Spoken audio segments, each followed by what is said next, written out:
곁에 아멘 주님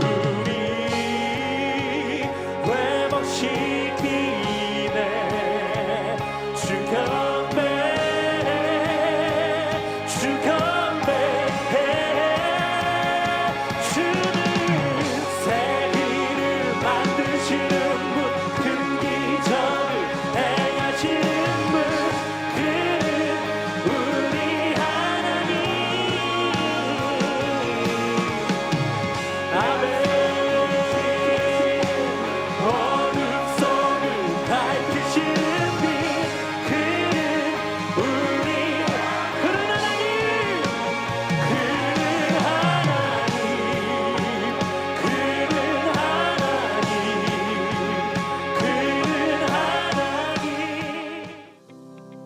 다음 주일 주안성전 3부 예배에 5월 가정의 달을 맞이하여 온 세대가 함께 모여 예배를 드립니다. 가족 사진 촬영 등 다양한 이벤트와 선물이 준비되어 있습니다. 주안성전에 온 가족을 초대합니다. 설렘과 감동으로 지역 주민과 함께하는 주안가족음악회가 5월 20일 토요일 오후 4시 30분 주안성전에서 열립니다. 다양한 예술가들과 지역 주민들이 함께하는 이번 가족음악회에 참여하셔서 지역 선교와 문화 발전에 이바지하는 주안의 성도들 되기 소망합니다. 세례 입교 예식이 6월 11일에 있습니다. 세례 입교 신청 방법과 교육 일정은 주보를 참조하여 주십시오. 아동 세례 교육 일정과 교육 장소가 주보에 나와 있습니다. 아동 세례 대상자들은 세례 교육과 문답에 참석해 주시기 바랍니다. 서유럽 5개국을 방문하여 기독교 선교의 역사와 문화를 체험하고 비전을 품는 2023년 교육국 미셔널 비전 트립 참가자를 모집합니다. 남성 토요조찬 성경 공부가 5월 20일 오전 7시에 부평성전 대예배실에서 있습니다. 2023년 성경 집중 탐구와 제12기 예배자 학교가 곧 시작됩니다. 다양한 성경 공부를 통해 영적 성장을 원하시는 성도들의 많은 참여 바랍니다.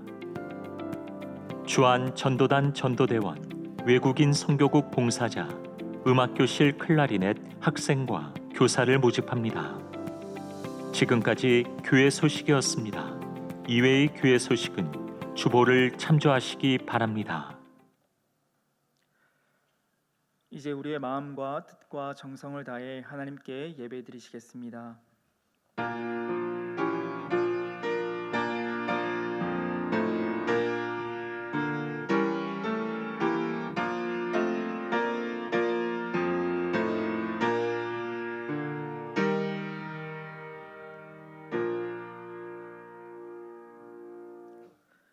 우리의 예배를 기뻐 받으시는 하나님 아버지, 이 시간 저희를 주님의 품으로 불러주시고 평안과 안식과 기쁨을 누리게 하시니 감사를 드립니다.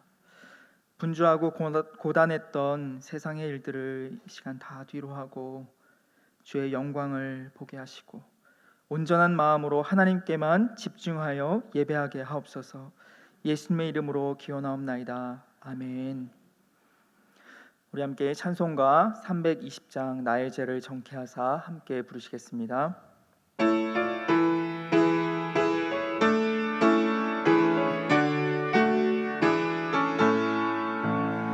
나의 죄를 정케하사 주의 이군 삼으신 구세주의 넓은 사랑 항상 찬송합니다. 나를 이끈 삼으신 주 크신 능력 주시고 언제든지 주 뜻대로 사용하여 주소서. 내게 부어 주시려고 은혜 예비하신 주 위에 세워주사 능력 있게 하소서. 나를 이끈 삼으신 주 크신 능력 주시고 언제든지 주 뜻대로 사용하여 주소서. 죄의 짐을 풀어주신 주의 능력 그도다. 나를 피로 사신 예수 내 맘속에 오소서. 나를 이끈 삼으신 주 크신 능력 주시고 언제든지 주 뜻대로 사용하여 주소서. 주여 내게 성령으로 충만하게 채우사 생명수가 강물처럼 흐르게 하옵소서. 나를 이끈 삼으신 주 크신 능력 주시고 언제든지 주 뜻대로 사용하여 주소서.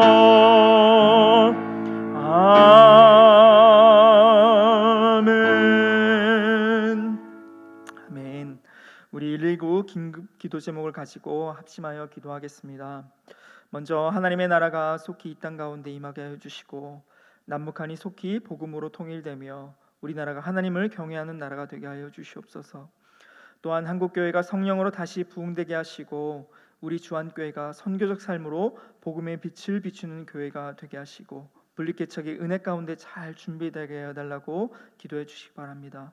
마지막으로 위 목사님과 원로 목사님 그리고 오늘 말씀 전하시는 조용창 목사님과 그 가정과 사역을 위해서 기도하신 후에 23교구 박은우 권사님께서 나오셔서 기도해 주시겠습니다. 이제 주님 한번 부르고 합심하여 기도합니다. 주님, 사랑과 은혜가 풍성하신 아버지 하나님, 이 시간 우리의 발걸음을 주장하사 주님 앞에 나와 예배하게 하시니 우리 주님 고맙고 감사합니다. 하나님, 이 자리에 나오는 모든 이들이 주님 앞에 말씀 앞에 반응하며 나아갈 때에 우리 주님 한 사람도 그냥 왔다 그냥 돌아가는 발걸음 없도록 우리 주님께서 함께하여 주시옵소서. 하나님 아버지, 하나님의 나라가 속히 이 땅 가운데 임하기를 간절히 기도합니다.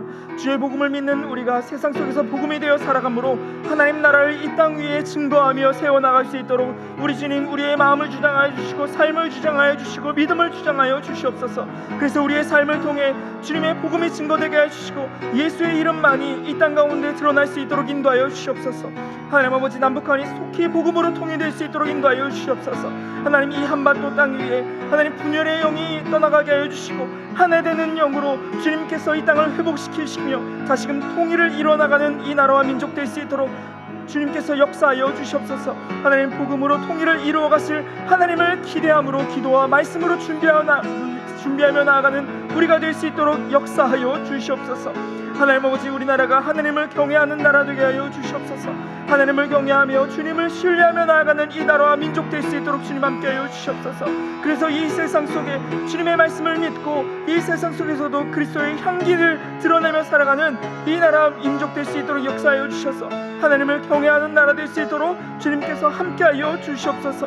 하나님 아버지, 한국교회가 성령으로 새롭게 부흥되게 하여 주시고 주한교회가 선교적 삶으로 복음의 빛을 비추는 교회 될 수 있도록 함께하여 주시옵소서. 그 한국교회가 주님 안에서 구별되어 온전히 예수의 향기를 전하며 나아가게 하여 주시고 우리 주한교회를 통해 세상에 복음의 빛을 비출 수 있도록 주님 역사하여 주시옵소서.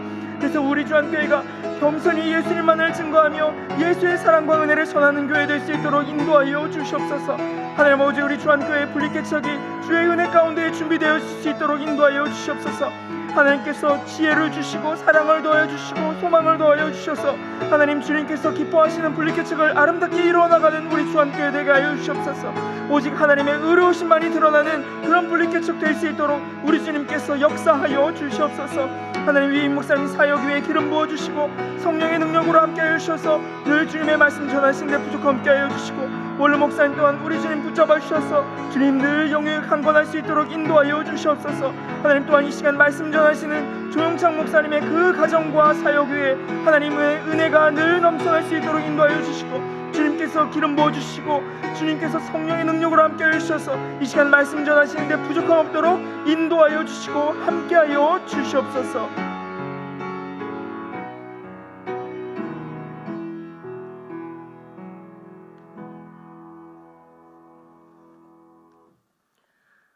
여호와 하나님 거룩하신 그 이름을 찬양합니다. 아바 아버지, 이 시간 당신의 자녀들이 존귀하신 하나님 아버지께 예배드리기 위해 모였습니다. 성령 하나님, 이곳에 충만히 임재하여 주셔서 이 예배를 인도하여 주시고 아바 아버지, 저희가 드리는 예배를 기쁘게 받아 주시옵소서. 하나님 아버지, 오직 사랑 안에서 참된 것을 행하고 선한 말을 하여 듣는 자들에게 은혜를 끼치며 착하고 의롭고 진실하라 하셨는데 그렇게 하지 못했음을 고백합니다. 더욱이 서로 존중하고 사랑하여 천국의 기쁨을 누리며 살라고 허락하신 가정 안에서 더욱 지키지 못했음을 고백합니다. 저희의 죄악을 용서하여 주옵소서. 아바 아버지, 우리나라가 하나님을 경외하는 나라가 되길 원합니다. 이 땅에 교육을 붙들어 주셔서 아이들이 가정과 학교에서 하나님 말씀과 사랑으로 양육받게 하소서. 더 이상 왕따, 괴롭힘, 폭력 등으로 고통받지 않게 하시고 하나님께서 각자에게 주신 재능과 아름다운 성품을 겸비한 사람들로 잘 성장하게 하소서. 그런 안전한 환경을 만드는 부모와 교사들이 되게 하여 주셔서 세계 곳곳에서 하나님의 나라를 세워가는 하나님을 예배하는 다음 세대를 키우는 나라가 되게 하여 주옵소서. 남과 북이 복음으로 하나 되길 원합니다. 북한의 위정자들이 하나님께서 온 열방의 참된 주인이심을 깨닫고 회개하게 하셔서 복음으로 평화 통일이 이루어지게 하옵소서. 이 땅에서 하나님께 예배드리는 소리가 넘치게 하여 주옵소서. 아바 아버지, 한국교회 모든 성도들의 가정이 날마다 하늘나라를 경험하고 참된 안식을 누리는 복된 가정이 되게 하소서. 부부가 먼저 서로의 부족함을 덮어주며 친밀함을 나누는 진실한 사랑을 하게 하소서. 돕는 배필로서 사랑의 본을 보임으로 가족들이 서로 존중하고 잘 소통하여 참된 기쁨을 누리게 하소서. 주승중 위임 목사님 늘 성령 충만하게 하시고 건강하게 하셔서 한국교회의 본이 되는 귀한 영적 지도자가 되게 하여 주옵소서. 나겸인 원로 목사님 더욱 하나님께 영광 돌리는 복된 삶이 되게 은혜를 베풀어 주옵소서. 부목사님들과 전도사님들 늘 영적으로 깨어 있게 하셔서 말씀을 전하시고 사역을 감당하실 때 하나님의 역사가 풍성하게 나타나게 하여 주시옵소서. 주한교회를 통하여 이 땅의 모든 끝이 여호와께 돌아오게 하여 주소서. 진행 중인 분립개척을 온전히 주관하셔서 하나님의 은혜 가운데 이루어지게 하시고 하나님의 나라가 더욱 확장되게 하시며 하나님 홀로 영광 받으시옵소서. 말씀을 전하시는 조용창 목사님, 성령 하나님의 능력을 더하셔서 말씀을 전하실 때마다 영적인 깨달음과 새롭게 되는 역사를 이루어 주옵소서. 오늘 예수께서 오사라는 제목으로 말씀을 전하실 때 우리 모두 부활하신 예수님을 만나게 하시고 기쁨이 넘치는 형통한 삶을 살게 하옵소서. 영원토록 영광과 찬양을 받으시기에 합당하신 하나님 아버지를 높여드리며 만왕의 왕 되신 우리 주 예수 그리스도 이름 받들어 기도드립니다. 아멘.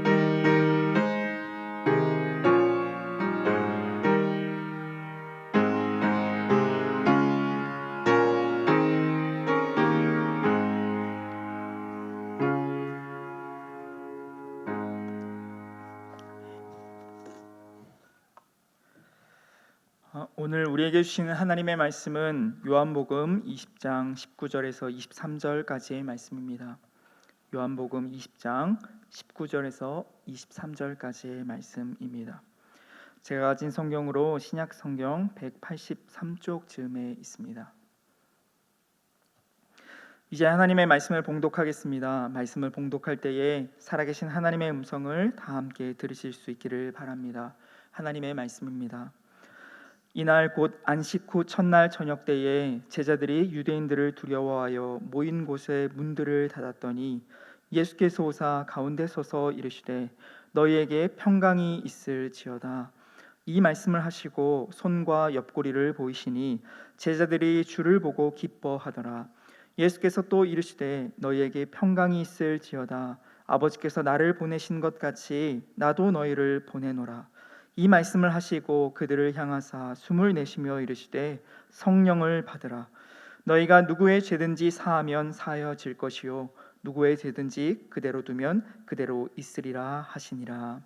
아멘.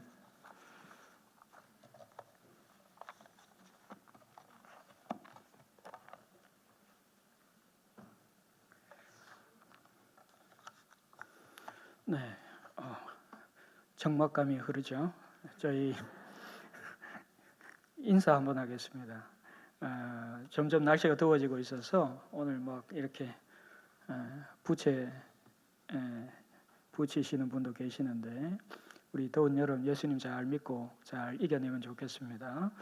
예수님 만나면 행복합니다. 옆에 분들하고 인사 한번 하겠습니다. 네, 제가 기도하겠습니다.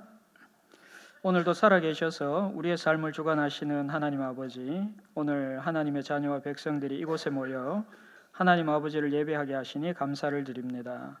오늘 예배 가운데 하나님을 만나게 하시고 하나님의 능력을 맛보게 하옵소서. 성령의 임재와 능력과 은사를 체험하는 예배되게 인도하여 주옵소서. 이제 부족한 종을 통해 하나님 말씀을 듣습니다.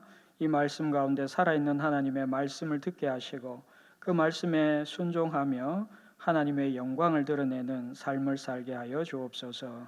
예수님의 이름으로 기도드립니다. 아멘. 며칠 전에 어느 목사님과 같이 길을 걸어가면서 사람을 잘 만나는 것이 우리의 인생에 참 복이다, 그런 이야기를 나눈 적이 있습니다. 특별히 그 목사님은 성악을 전공하신 분이신데 옆 뒤에 계시는 목사님은 아닙니다. 성악을 전공하신 목사님이신데 그분이 처음에 성악을 배울 때 좋은 선생님을 못 만나가지고 좀 많이 힘들었다, 그런 이야기를 나눈 적이 있습니다. 그런데 이렇게 누군가를 만나는 것이 우리의 인생에 너무너무 중요한데, 만약에 우리의 인생에서 반드시 만나야 할 한 분이 누군가, 그것은 바로 예수님이다, 그렇게 말씀드릴 수가 있습니다. 왜냐하면 예수님을 만나면 우리의 구원의 문제가 해결되기 때문입니다.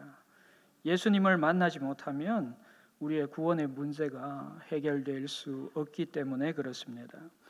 우리의 구원의 문제는 예수님을 만나느냐 만나지 못하느냐, 여기에 달려 있습니다. 성경은 우리가 예수님을 만나면 우리는 구원의 길에 들어서게 되지만, 만약 우리가 예수님을 만나지 못하면 우리가 멸망의 길에 머물러 있게 된다, 그렇게 단호하게 말씀하고 있습니다. 오늘 수요 오전 예배 참석한 저와 여러분들은 인생에서 예수님을 만나서 하나님을 예배하기 위해서 이 자리에 나오신 분들이 거의 대부분이다, 이렇게 생각이 듭니다. 오늘 본문 말씀을 보게 되면 예수님께서 제자들을 만나기 위해서 찾아오십니다. 그런데 그때가 언제인가 하면 예수님께서 부활하신 후 첫날, 그러니까 19절 말씀에 보면 이날 곧 안식 후 첫날 저녁 때에 예수님께서 제자들을 만나러 오셨다, 그렇게 말씀을 합니다. 이날 저녁 시간까지 예수님을 따랐던 사람들은 많은 일들을 겪었습니다. 이날 새벽에 막달라 마리아는 십자가에서 죽으신 예수님을 눕혀 놓았던 무덤을 찾아갔습니다. 그런데 그 당시에 무덤은 큰 돌을 무덤 입구에 이렇게 가로막아서 그렇게 무덤을 만들었는데, 그 큰 돌이 혼자서는 옮길 수가 없는 그 큰 돌이 옮겨져 있는 것을 보게 되었습니다. 너무나 놀라가지고 이 막달라 마리아가 베드로와 요한에게 이 사실을 알리게 됩니다. 그러자 베드로와 요한도 놀라서 그 현장으로 달려오게 되죠. 그러면서 그곳에 예수님의 시신이 사라진 빈 무덤을 목격하게 됩니다. 그러고는 베드로와 요한은 집으로 돌아갔지만 막달라 마리아는 그곳에 남아서 무덤 밖에서 서서 계속 울고 있다가 부활하신 예수님을 만나게 됩니다. 그 후에 그녀는 제자들에게 가서 내가 예수님을 만났다. 예수님께서 내게 이런 말씀을 하셨다. 그렇게 이야기를 하게 됩니다. 예수님께서 부활하신 첫날, 예수님께서는 안식 후 첫날 저녁 때에 예수님을 따르던 사람들을 찾아오시게 됐고 그 전에 이런 많은 일들을 겪게 하셨습니다. 그런데 사실 예수님께서 부활하신 첫날 이 제자들 저녁 시간에 찾아온 것이 우리의 상식으로는 사실 이해가 되지 않습니다. 왜냐하면 예수님께서 십자가에 달려 죽으실 때 예수님의 제자들은 예수님에 대하여 등을 돌리고 예수님을 모른 척하고 또 예수님을 배반했다라고까지 말할 수 있기 때문입니다. 대표적으로 예수님의 제자 가운데 가장 똑똑했다고 알려져 있고 셈에 아주 능했던 가룟 유다는 예수님을 은 30냥에 팔아버렸습니다. 또 예수님의 수제자였던 베드로는 예수님을 모른다고 3번이나 부인을 했습니다. 그리고 예수님께서 많은 병자를 고치시고 또 많은 놀라운 하나님을 행하셨는데 그 은혜를 받은 사람들도 예수님의 편에 거의 서지 않았습니다. 이런 상황에서 예수님께서 다시 살아나시고 난 후에 제자들을 만나러 오셨다. 그것은 사실 굉장히 비상식적인 일이다. 그렇게 말씀드릴 수가 있습니다.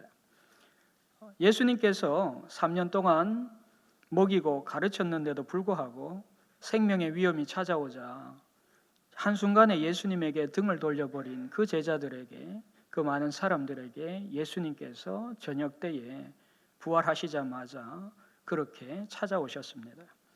왜 예수님께서 제자들을 찾아오신 것일까요?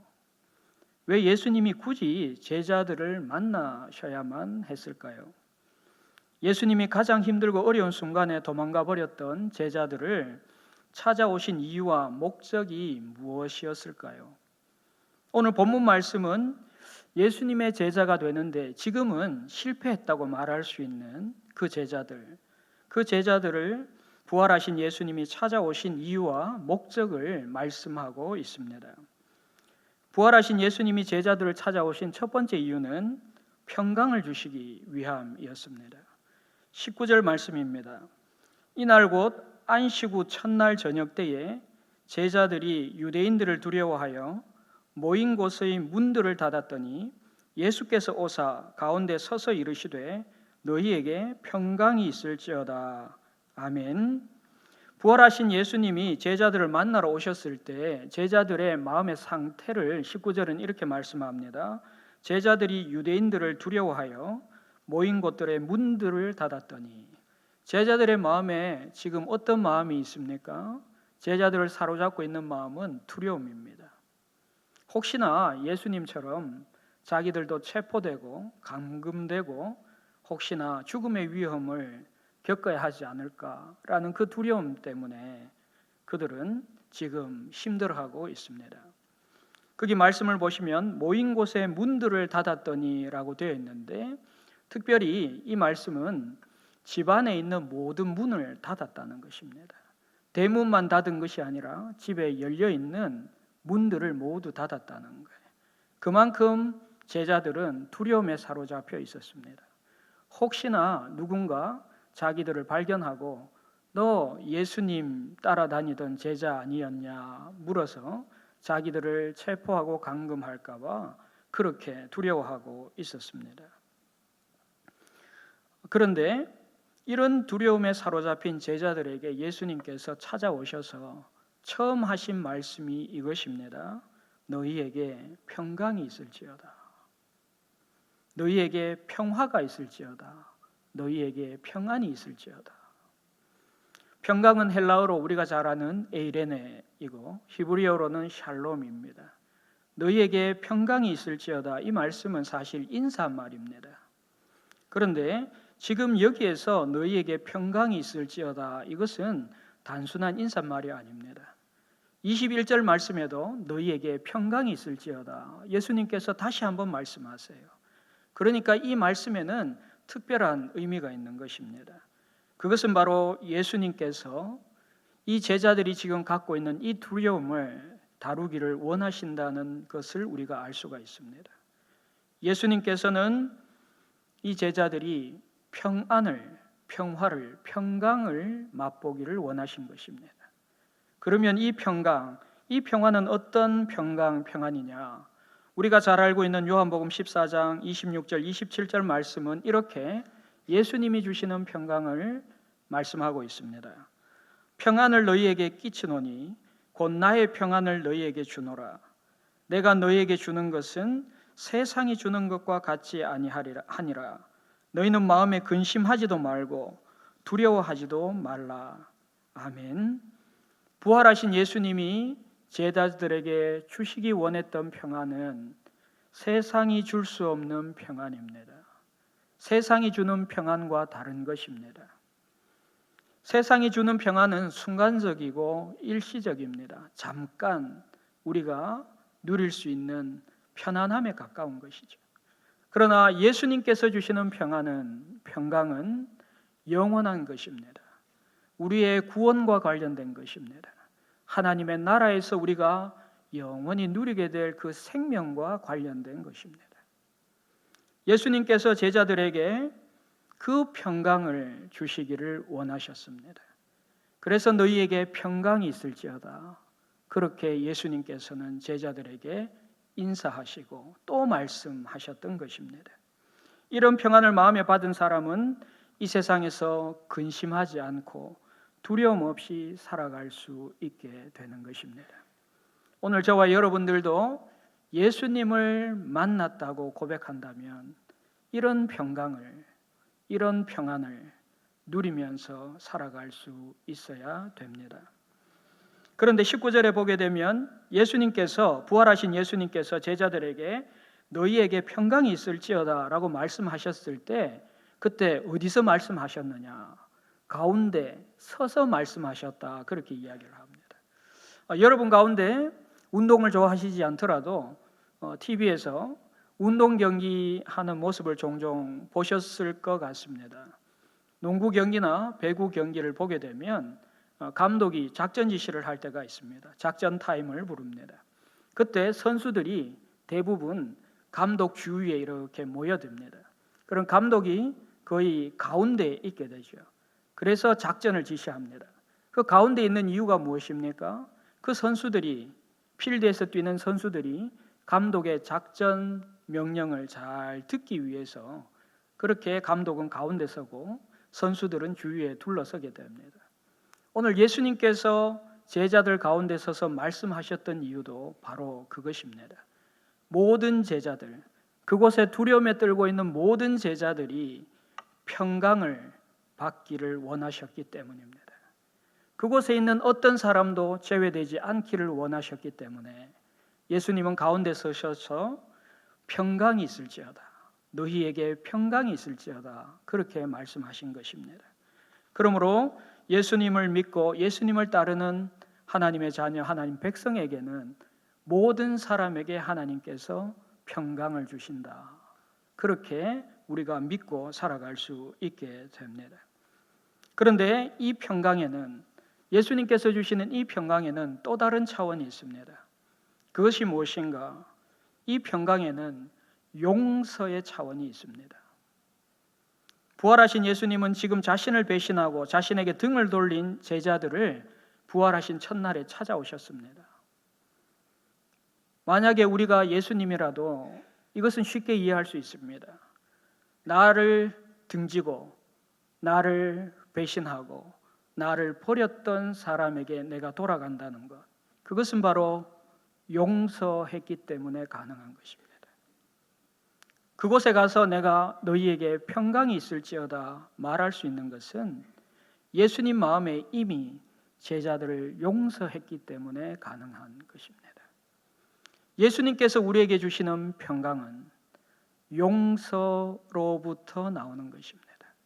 오늘 저와 여러분의 인생에 예수님께서 만나 주시고 평강을 주시는 이유는 우리를 용서해 주셨기 때문입니다. 하나님께서 우리를 용서해 주셨기 때문에, 예수님의 십자가 때문에 우리가 평강을 맛보고 누리고 살아갑니다. 세상이 줄 수 없는 평강을 우리가 구할 수 있습니다.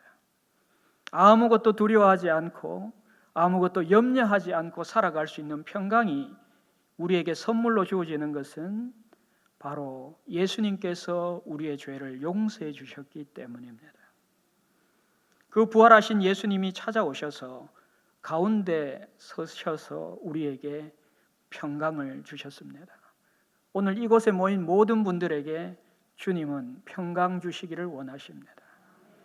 이곳에 계신 모든 분들, 예수 믿는 모든 분들에게 주님은 평강 주시기를 원하신다. 그것을 여러분의 마음에 꼭 새기시기를 바랍니다. 두 번째로, 부활하신 예수님이 두려워하는 제자들을 찾아오신 이유는 기쁨을 주시려는 마음 때문입니다. 우리 20절 말씀을 우리 같이 한번 읽을까요? 오늘 앞에 영상에 나올 것 같은데 20절 말씀 우리 같이 한번 읽겠습니다. 이 말씀을 하시고 손과 옆구리를 보이시니 제자들이 주를 보고 기뻐하더라. 아멘. 예수님은 평강으로 인사를 하신 다음에, 평강의 인사를 하신 다음에 제자들에게 자기의 손과 옆구리를 보여주십니다. 이것이 중요한 이유는 그것입니다. 예수님이 진짜 3일 전에 죽었다가 살아나신 바로 그분이다. 너희가 등을 돌리고 너희가 나를 모른다 하고 또 그 이전에 가룟 유다라는 제자는 나를 팔아버린 바로 그 예수님이다. 그것을 말씀하고 있습니다. 그러니까 제자들은 자기들 마음 안에 뭐가 있습니까? 내가 예수님을 죽게 했구나, 이런 죄책감이 있는 거예요. 그런데 예수님께서 자기의 손과 옆구리를 보여주셨던 것은 내가 십자가에 손에 못이 박히고 옆구리에 창이 찔리고 죽었던 그 사람, 그 예수가, 그분이 지금 너희 앞에 다시 살아서 돌아왔다. 너희를 찾아왔다. 너희에게 평강을 주러 왔다. 그렇게 증명하고 계시는 것입니다. 그러니까 제자들이 주님을 보고 예수님을 보고 기뻐하게 되었습니다. 주님은 우리에게 기쁨 주기를 원하십니다.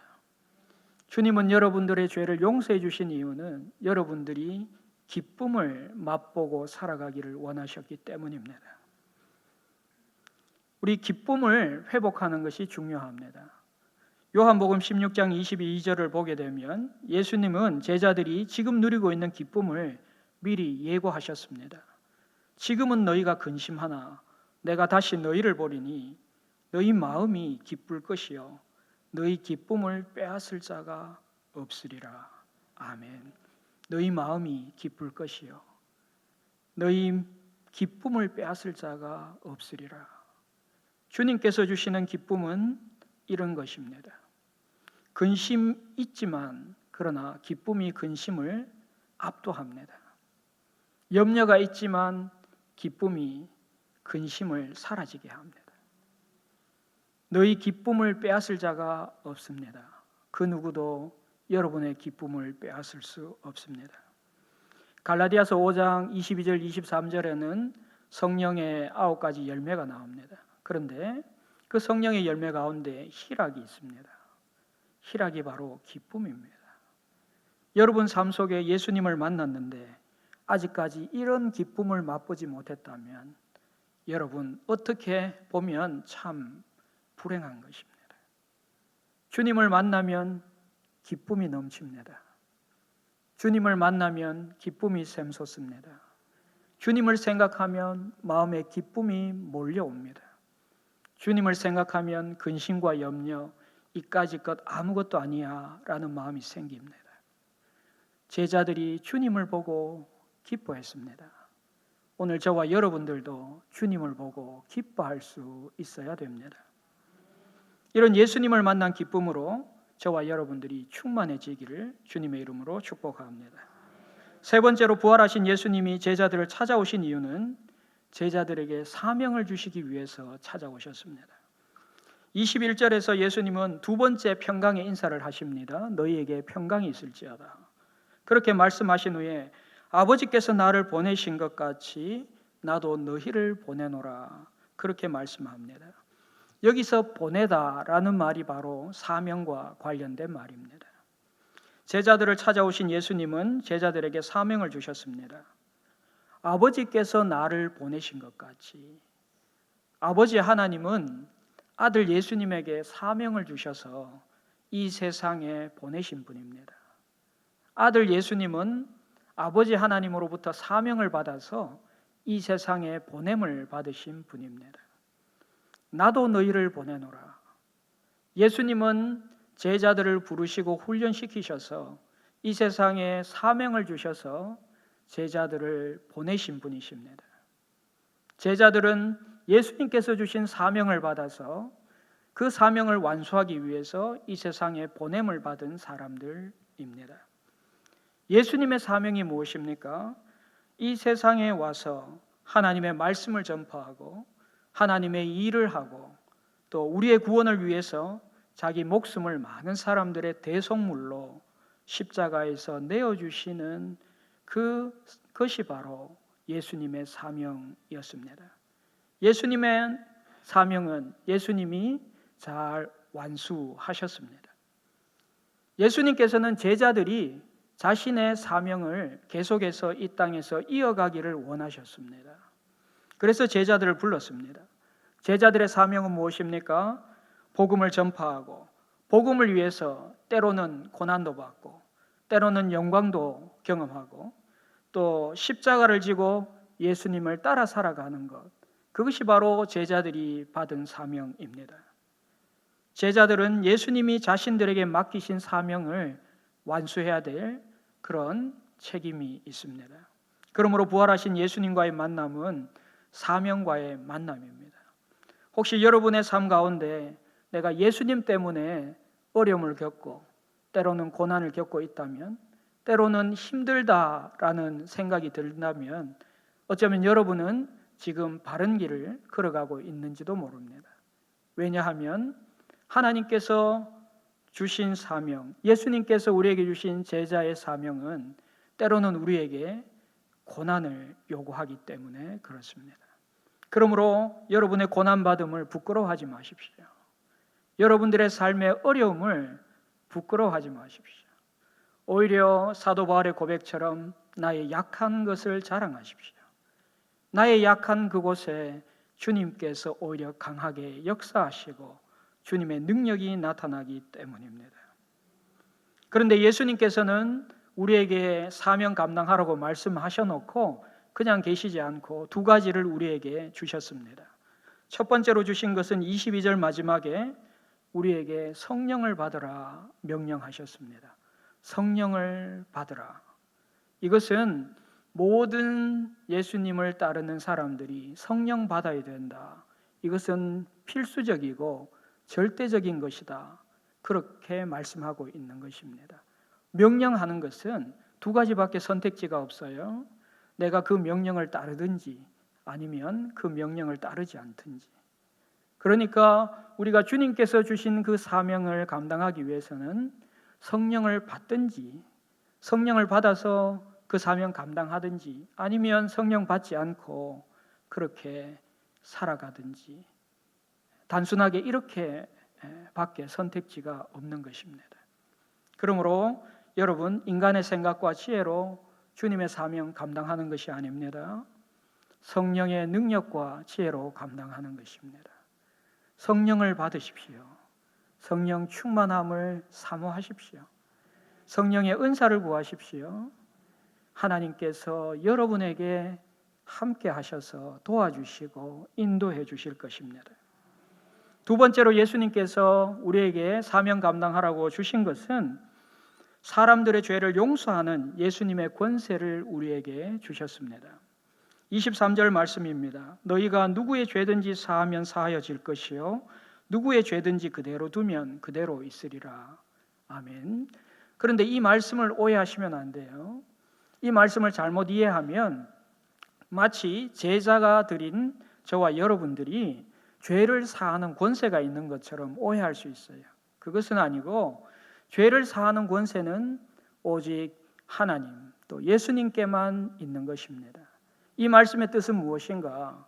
우리가 예수님께서 주신 사명을 감당할 때 우리가 전하는 복음을 듣고 어떤 사람은 구원에 이릅니다. 그러나 어떤 사람은 구원에 이르지 못합니다. 구원에 이르게 되는 이유는 자신의 죄를 자백하고 고백하고 하나님 앞에 나와서 주님만이 나의 구원자입니다. 이렇게 고백하게 됩니다. 주님을 영접하게 됩니다. 그러나 그 전하는 복음을 듣지 않고 거절하는 분들은 그분들이 언젠가 주님 품 안에 돌아올 수도 있지만 그러나 그 전까지는 그들은 멸망의 길에 죄인의 길에 계속해서 서 있을 수밖에 없는 것입니다. 죄를 사하는 권세라는 것은 특별히 제자들에게 죄를 사하는 권세를 주셨다는 것은 우리가 전하는 복음을 듣고 어떤 사람은 영원한 생명을 얻습니다. 그러나 어떤 사람은 그렇지 못하다는 것이에요. 그것을 우리에게 말씀해 주신 것입니다. 우리가 전하는 복음, 우리가 입으로 전하는 그 복음을 듣고 사람들의 인생이 달라지고 그들의 삶이 완전히 변화될 수 있다는 것. 그것이 바로 오늘 23절에서 말씀하시는 예수님께서 우리에게 주시는 죄를 사하는 권세라는 것입니다. 그러므로 저와 여러분들이 살아가는 이 세상에서 저희는 굉장히 중요한 사명을 받은 것입니다. 우리의 말과 우리의 행동을 통해서 우리의 삶을 통해서 우리는 복음을 전하고 있습니다. 그 복음을 듣고 그 복음을 보고 어떤 사람은 영원한 생명의 길로 옵니다. 그러나 어떤 사람은 아직까지 오지 못하고 있습니다. 중요한 것은 예수님께서 그 사명 감당하라고 성령을 받으라 명령하셨고 죄를 용서하는 권세를 우리에게 주셨습니다. 그 놀라운 은혜가 정말 은혜로 우리가 느껴질 때 하나님께서 우리를 통해서 놀라운 일을 행하실 것입니다. 부활하신 예수님께서 부활하신 첫날에 찾아오셨습니다. 제자들을 만난 예수님은 세 가지를 주셨습니다. 먼저 무엇을 주셨죠? 평강을 주셨습니다. 예수님께서는 두려워 떨고 있는 제자들에게 내가 너희를 용서한다. 내가 이제 더 이상 너희의 과거를 묻지 않겠다. 내가 이제부터 너희와 새롭게 시작하려고 한다. 그렇게 말씀하시면서 평강이 있을지어다 말씀하셨습니다. 복음은 오늘부터 다시 시작하는 것입니다. 과거를 묻지 않는 것입니다. 때때로 교회에 과거가 화려했던 분들이 찾아옵니다. 그러면 때로는 우리가 두려워합니다. 걱정도 됩니다. 맞습니다. 그러나 우리가 더 믿는 것은 주님께서 만약 그 사람을 이곳에 부르셨다면 그 사람에게 나도 주님께서 주신 그 기회를 주어야 하는 것입니다. 다시 주님을 만나 영원한 생명의 삶을 살 수 있도록 우리도 그를 용납해야 되는 것입니다. 이곳에 바로 평강이 있습니다. 예수님의 주시는 평강이 바로 그곳에 있습니다. 이런 평강이 저와 여러분의 삶 속에 가득하시기를 원합니다. 두 번째로 두려움에 빠진 제자들을 만나러 오셔서 예수님은 기쁨을 주십니다. 여러분, 우리가 정말 예수님 믿으면서 기쁨이 회복되기를 소망합니다. 주의 전에 나오면서 너무 심각합니다. 지금도 너무 심각합니다. 제가 설교를 너무 어렵게 한다는 얘기를 종종 듣기 때문에 많이 반성하고 있습니다. 그러나 여러분, 중요한 것은 주님이 주시는 기쁨이 우리의 삶 속에 샘솟아야 됩니다. 성령의 열매가 희락이 있습니다. 기쁨이 회복되어야 합니다. 여러분 삶 속에 그런 주님이 주시는 기쁨이 넘쳐나기를 소망합니다. 마지막으로 부활하신 예수님은 제자들에게 사명을 주십니다. 여러분, 사명에 크고 작은 것이 없습니다. 여러분 삶 속에 하나님이 주신 사명, 그것은 다 귀하고 존귀한 것입니다. 그 사명 완수하면 그것으로 하나님 기뻐하십니다. 신앙생활하면서 비교하지 마십시오. 비교하면 급 우울해집니다. 힘든 경우가 많아요. 왜냐하면 대부분 비교할 때 나보다 잘난 사람, 나보다 잘된 사람하고 비교하기 때문에 우리가 좋은 영향 받지 못합니다. 여러분, 하나님께서 여러분을 부르셨을 때는 여러분 자신에게 주신 특별한 사명이 있습니다. 그 사명 완수하라고 여러분 부르신 것이에요. 여러분께서 꼭 기억할 것은 이 복음 전하는 사명, 모양과 모습은 달라도 내게 주어진 그 사명 잘 감당하면 하나님 그것으로 충분히 기뻐하십니다. 하나님께서 그냥 하지 말라고 말씀하셨어요. 예수님을 통해서 말씀하셨어요. 성령 받아서 하라고 말씀하십니다. 또 그것만 있는 것이 아니에요. 우리가 전하는 복음을 통해서 영혼이 구원받는 놀라운 은혜가 있다 말씀합니다. 저와 여러분들이 그런 놀라운 하나님의 은혜의 일꾼으로 부름을 받았습니다.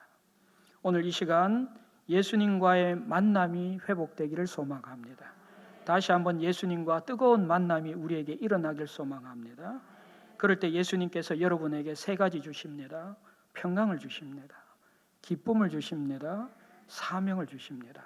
어느 것 하나도 놓치지 마십시오. 그리하여서 여러분의 삶 속에 하나님의 뜻이 온전히 이루어지는 그런 복된 인생 되시기를 주님의 이름으로 축복합니다. 기도하겠습니다. 오늘도 우리를 만나주시는 하나님 아버지, 오늘 이 시간 하나님의 말씀을 통해 우리가 예수님을 만나면 우리에게 평안과 기쁨과 사명을 주신다는 사실을 깨닫게 하시니 감사합니다. 우리의 삶 가운데 평안과 기쁨이 없다면 예수님을 만날 때 평안과 기쁨을 맛볼 수 있음을 깨닫게 하여 주옵소서. 우리의 삶 가운데 오늘을 살아가야 할 이유와 목적이 사라진 성도들이 있다면 예수님을 만나 사명을 받게 하여 주옵소서.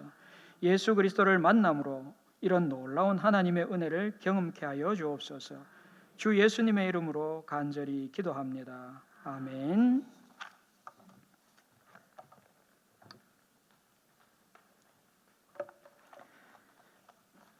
시간 말씀을 생각하며 찬송가 370장 주 안에 있는 나에게 함께 찬양하시겠습니다.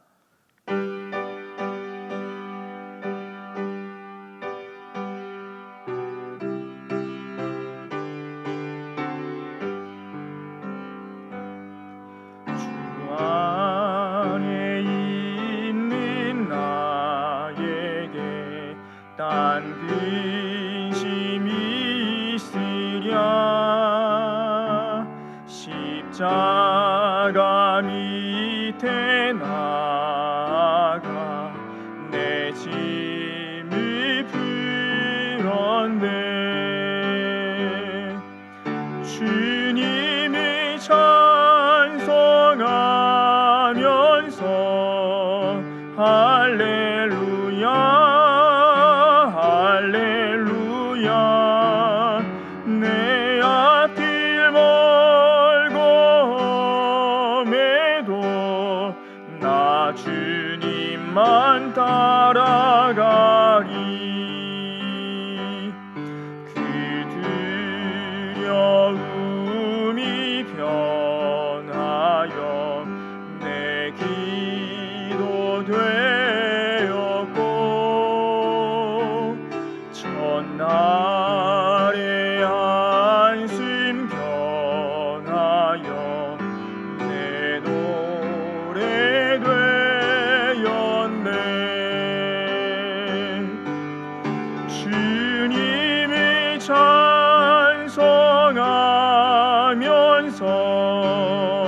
할렐루야 할렐루야 내 앞길 멀고매도 나 주님만 따라가리. 내 주는 자비하셔서 늘 함께 계시고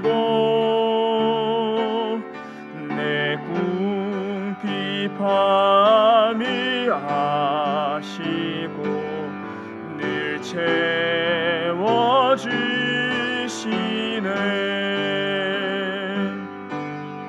주님을 찬송하면서 할렐루야 할렐루야. 내 앞길 멀고 험해도 나 주님만 따라가리. 내 주와 맺은 언약은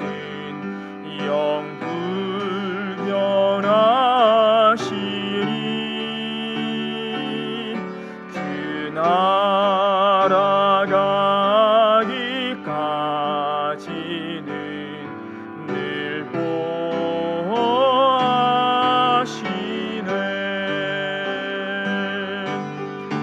주님을 찬송하면서 할렐루야 할렐루야. 내 앞길 멀고 험해도 나 주님만 따라가리.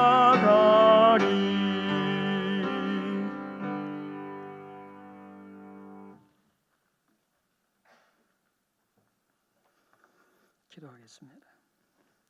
주 예수 그리스도의 은혜와 하나님의 사랑과 성령님의 교통케 하심과 교제케 하심과 임재와 능력이 예수님을 만나 평안과 기쁨과 사명을 받아 살아가기를 소망하는 모든 하나님의 자녀와 백성들 위해 저들의 가정과 자녀들과 저들의 생업과 저들의 장래와 앞날의 모든 계획 위에 선교사들 위해 이제로부터 영원토록 함께 하시기를 간절히 축원하옵나이다. 아멘.